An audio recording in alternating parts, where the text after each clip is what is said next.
So today we're going to start talking about simplifying rational expressions, but we're going to start by just examining the different features of a rational expression, such as asymptotes and zeros. So we're going to be able to find the horizontal asymptotes by comparing degrees of our two polynomials. So our rational function is going to have, it's going to be like a fraction of two polynomial functions, a of x and b of x. So if a of x, the degree of a of x is bigger than the degree of b of x, we're not going to have any horizontal asymptotes. So if it was like x squared something over x plus 1, the degree of the top is bigger than the degree of the bottom, so there's none. If the top is less than the bottom, so like x plus 1 over x squared minus 2, then it's at y equals 0.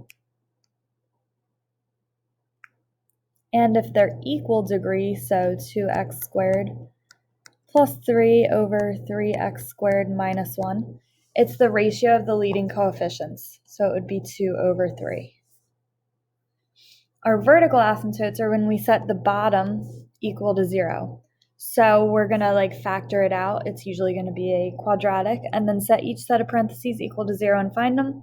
And zeros are the opposite. We're going to set the top equal to 0. For example, if we look at these examples, we have f of x equals 4x minus 12 over x squared plus 2x minus 3. So for the top, if we wanted to find zeros, we're going to do 4x minus 12 equals 0 and just solve. So we add over 12, divide by 4, so we have a 0 at x equals 3. If we want to find the vertical asymptotes, or sometimes they're wholes, and we'll learn more about that later, we're going to factor out the x squared plus 2x minus 3. So we get x plus 3, x minus 1. So they are at x equals negative 3 and x equals 1. And then for horizontal, the degree of the top is 1. The degree of the bottom is 2. So the top is less than the bottom. So our horizontal one is at y equals 0. This middle one, if we want to find the zeros, set the top equal to 0. So we're going to factor it. We get x squared minus x minus 2. X minus 2 times x plus 1. So our zeros are at x equals 0, 2, and negative 1. For our vertical asymptotes and wholes, we're going to set the bottom equal to 0. So I'm going to factor out at 4x. We're left with x minus 3. So it's at 0 and 3. And then for horizontal, the top degree is 3, the bottom is 2. So the top is bigger than the bottom, so there are none. And lastly, the zeros of this one, x plus 4 equals 0. Just subtract 4, so x is negative 4. The bottom one, you can either factor out a 3 or just set it equal to 0. So we get 3x equals negative 9. X is negative 3. And then for horizontal, the degrees are both 1, they're equal. So it's the ratio of the coefficients, so it's at y equals 1 over 3. Now, for our operations, we're going to have to be really good at factoring. So for multiplication, your first step is going to be to factor everything. So for example, 2x plus 14, I know that I can pull out a GCF of 2. So we're going to be left with x plus 7 over 8 times 1 over x plus 7. Everything else is all factored out, so we can start to cancel. So you can cancel anything on the top with anything on the bottom that are exactly the same, or can be simplified if they're numbers. So x plus 7 goes away, x plus 7 goes away. 2 over 8, 2 and 8 can be divided by 2. So we're left with 4 there and 1 there.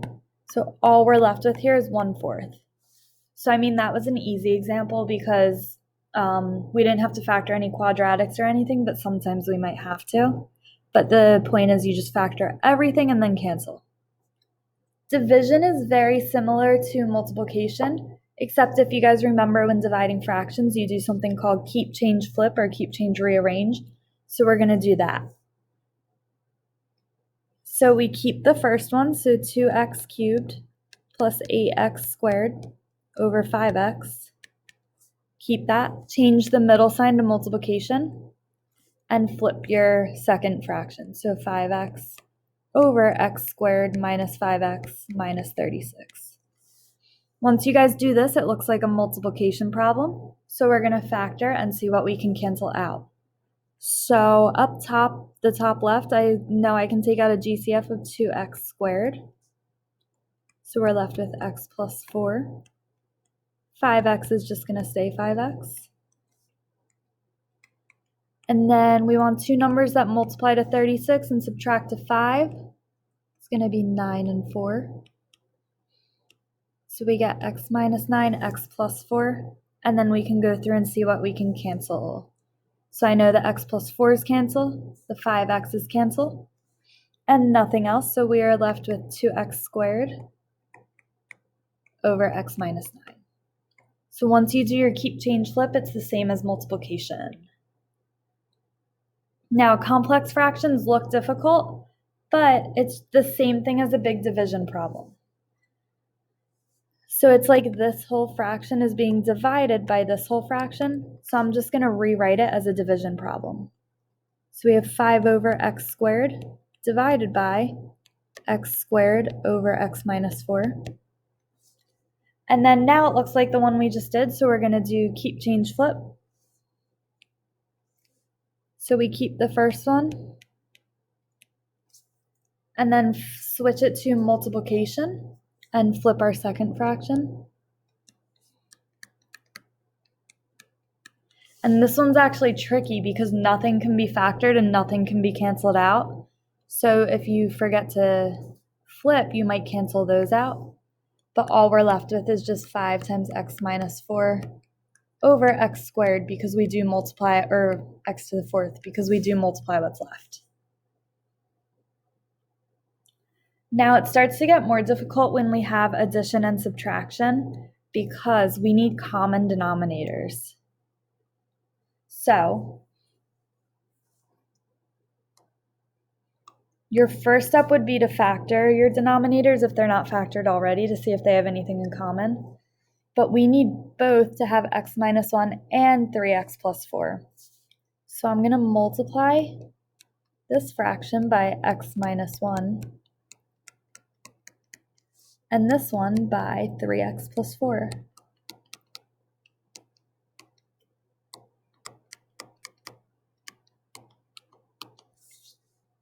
So now we're going to see what we have left. So up top we have 6 times 3x plus 4. I'm just going to factor it all in just in case we can factor further at the end. So 6 times 3x is 18x plus 24. Over, I'm going to keep the bottom factored so that we can see that it's the same. Plus 2x times x minus 1. We get 2x squared minus 2x over our 3x plus 4 times x plus 1. So now when you're adding and subtracting, you can't cancel anything until we have it all in one fraction. So now you add your numerators and your denominators stay the same. So we can combine our like terms up top. So we have 2x squared plus 16x plus 24. And then we have our common denominator. And the top of this actually cannot be factored, so this would just be our final answer. But your next step here would be to check if this can be factored and see if you can cancel anything out in the end. And then our last one combines everything. So we have our addition and subtraction in our complex fractions, which is our division. So I like to, you can rewrite it first, but I like to simplify the top and the bottom down separately. So we have x squared just over 1 will be divided by, because that one's already simplified. I'm going to simplify down the x over 9 plus 3 over x plus 4. So now we need this one to have x plus 4.